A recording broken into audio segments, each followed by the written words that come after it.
আমি এই সব কয়টা এই সংজ্ঞাটা পুরো ব্যাখ্যা করলাম, এরপর এই পরিচয়গুলো সব ব্যাখ্যা করে দিলাম, বাট ভিডিও অফ হয়ে গেছে। বাই দা ওয়ে, যাই হোক, এখন আমরা দেখি তাহলে। হ্যাঁ, তো কী বলছি দেখো, এখানে আমাদের ফার্স্ট টাইম কৃত্রিম গুণাঙ্কের সংজ্ঞাটা নিয়ে বলছিলাম, যেটা আমাদের বলছে একক বাহ্যিক কাজ দ্বারা একটা হিমায়ক কি পরিমাণ তাপ নিম্ন তাপমাত্রার তাপমাত্রা থেকে সংগ্রহ করতে পারে, তাকে আমরা বেসিক্যালি বলি কৃত্রিম গুণাঙ্ক। একটা জিনিস খেয়াল করো, ভিডিও দেখা যাচ্ছে, ওকে, আবার অফ না হোক। কৃত্রিম গুণাঙ্ক আসলে কি দেখো, একক বাহ্যিক কাজ মানে আমাদের একক যতটুকু কাজ হবে তার একক হইতে হবে। তার মানে যে কাজ হচ্ছে তাকে আমরা যদি ভাগ করে দিই, তাহলে তো আমরা একক বাহ্যিক কাজ দ্বারা কতটুকু তাপ আমাদের সংগ্রহ করে আর কি, সেটা আমরা পাচ্ছি।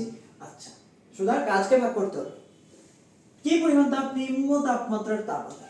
আমরা বলছি না দুইটা বডি থাকে, কোল্ড বডি আর হট বডি।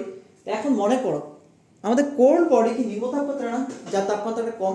তো নিম্ন তাপমাত্রার তাপমাত্রা মানে কোল্ড বডি তাপমাত্রা, মানে তাপ আর কি, কোল্ড বডির তাপ। তো কোল্ড বডির তাপ কত হবে? অবশ্যই Q2 হবে।